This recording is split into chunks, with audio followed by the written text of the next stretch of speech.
Halo teman-teman semua, udah lama nih kita nggak bedah buku The Eight Habit lagi ya. Setelah di video terakhir kali kita bahas soal respon dari era revolusi industri terhadap masalah-masalah kronis yang dihadapi oleh organisasi, sekarang kita mau bahas jawabannya ya. Jadi masih di area di bab yang sama, Pak Stephen Covey di subbab terakhir mengajak kita untuk membahas soal the leadership solution in organizations. Nah, seperti apa tuh ya kita bahas di video kali ini.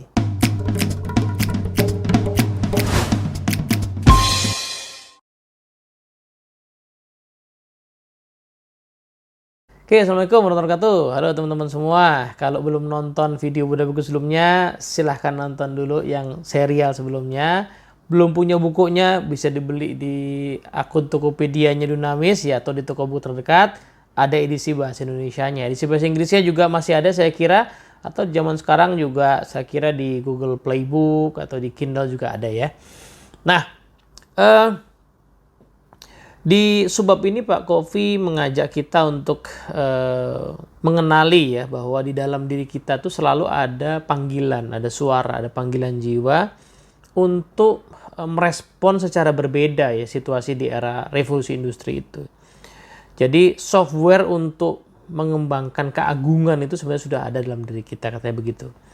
Nah, prosesnya melibatkan 4 peran sebagai respon dari 4 dimensi yang sudah kita bahas sebelumnya.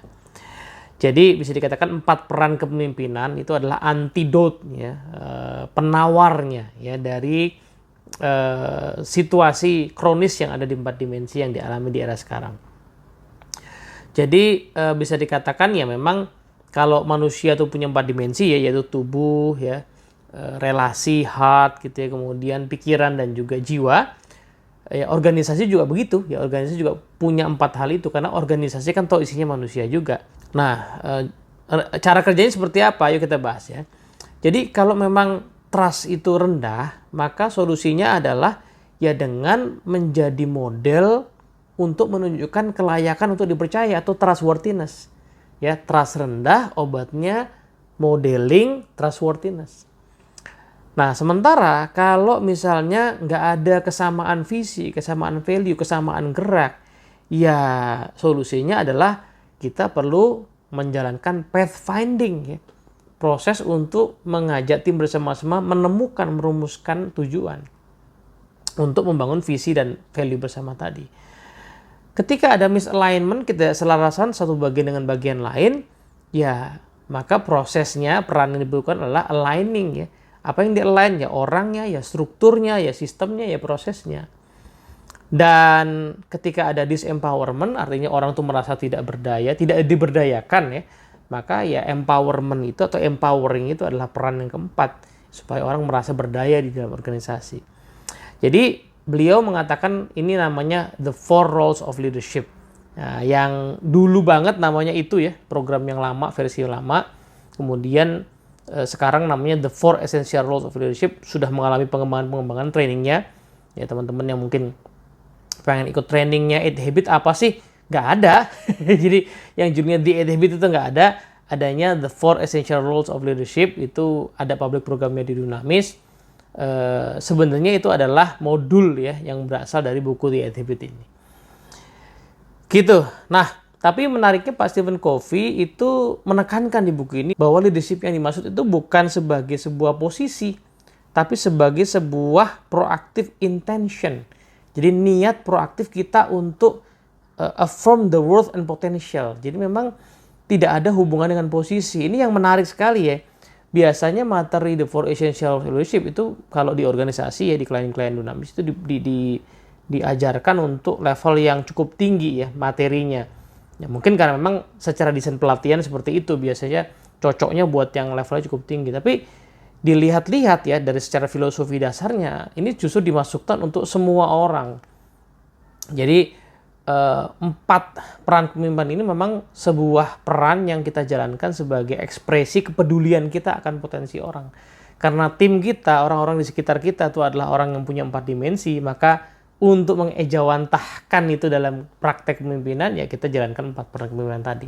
Jadi kalau boleh dirangkum ya, 4 peran kepemimpinan itu adalah pertama modeling ya, untuk menggerakkan jiwa. kemudian pathfinding untuk mengarahkan tujuan, visi, kemudian aligning untuk menyelaraskan tindakan, proses, sistem, dan kemudian empowering untuk meng-unleash talent dari setiap orang. Jadi yang kata lain kalau di summary ya, vision, discipline, passion, and conscience. Nah, kira-kira begitu ya. Dalam bahasa yang sederhana, modeling itu adalah pengejawantahan kan dari conscience ya.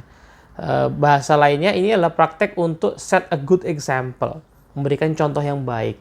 Saya ingat sebuah kalimat bijak mengatakan, people follow your footsteps faster than your words, katanya.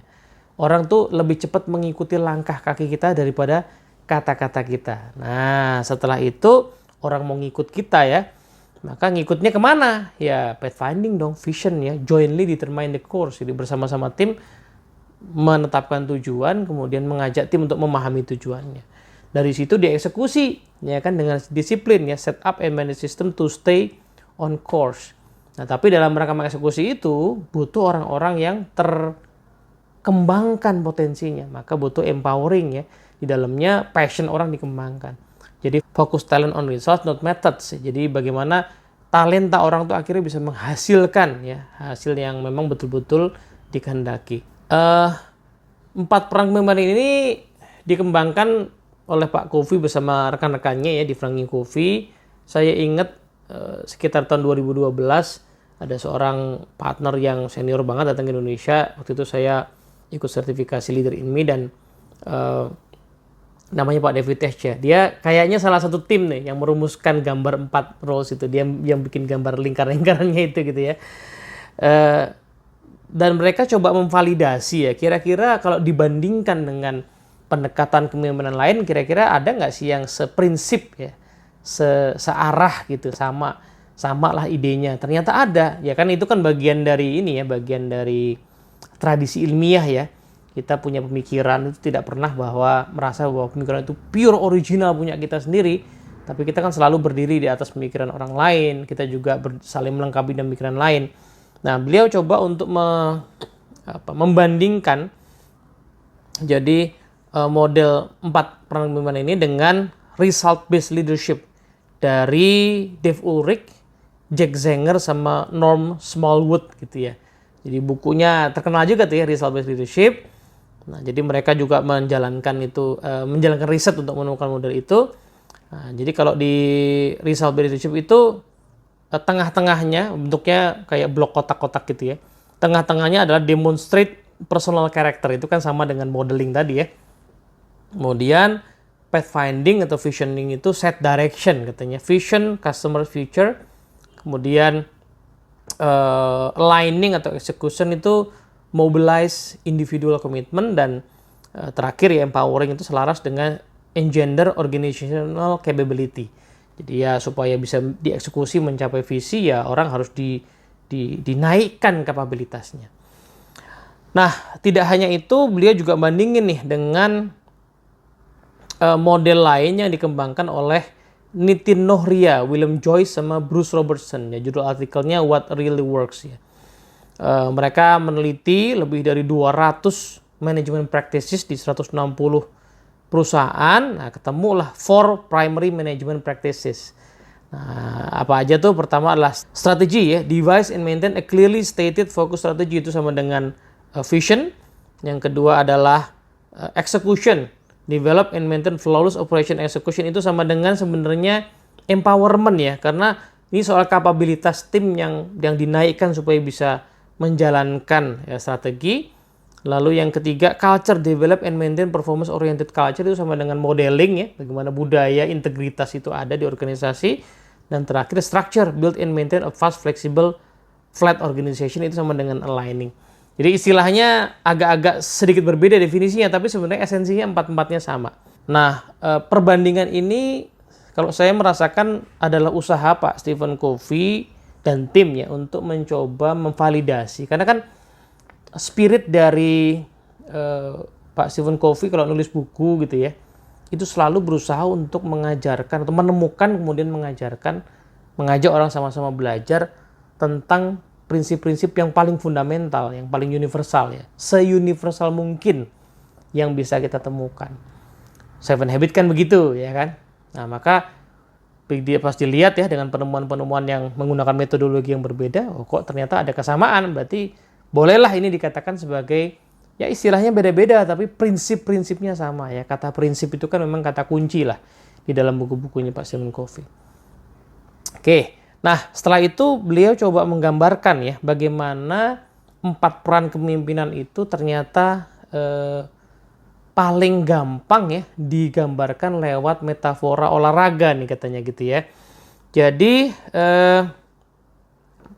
4 peran ini bisa jadi dia sekuensial, ya, jadi berurutan, tapi juga bisa simultaneous ya, sekaligus harus dijalankan 4-4-nya. Jadi dua-duanya sama-sama benar katanya ya. Dikatakan sekuensial karena kenyataannya yang tengah itu, yang namanya trustworthiness itu, modeling itu harus ada lebih dulu dibandingkan yang lain. Kalau orang nggak percaya sama kita sebagai individu, maka mau punya visi, mau punya eksekusi, nggak ada yang jalan. Orang nggak percaya sama kita.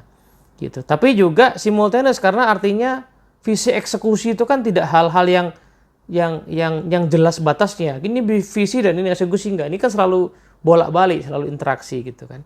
Jadi 4-4-nya juga berjalan simultaneous gitu. Nah, dicontohkan di sini kayak di dunia olahraga nih teman-teman. Jadi ketika seorang pemain ya mau masuk pelatnas gitu atau tempat latihan lah ya, itu mereka nggak bisa melatih skill-skill yang dibutuhkan ya, yang menjadi menu wajib ya di tempat pelatihan itu. Kalau mereka secara pribadi nggak punya atau belum punya kapabilitas yang mumpuni, ya kan? Tadi pagi saya lihat sekelompok security itu lagi pemanasan gitu ya, lagi briefing pemanasan. Itu mereka lagi ngejalanin latihan push up yang ekstrim banget guys. Jadi push up berantai ya. Segimana saya menggambarkan ya, push up berantai lah intinya gitu ya. Jadi kayak ini orang push up gitu. Nah, di sini kakinya, orang yang depannya kakinya bertengger gitu di orang belakangnya terus begitu berantai.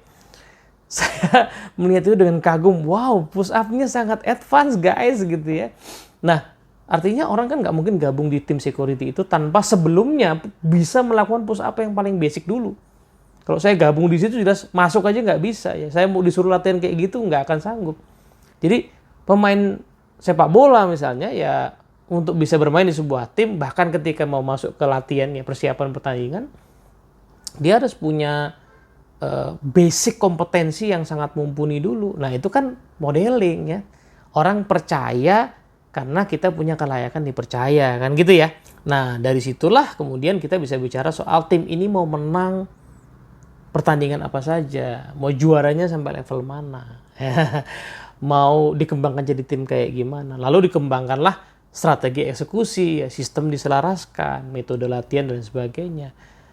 Dan akhirnya ya setiap anggota tim juga harus terus-menerus mengimprove kemampuannya, harus terus-menerus menemukan dirinya, keunikannya, kekhasannya. Jadi 4 peran ini kurang lebih seperti itu.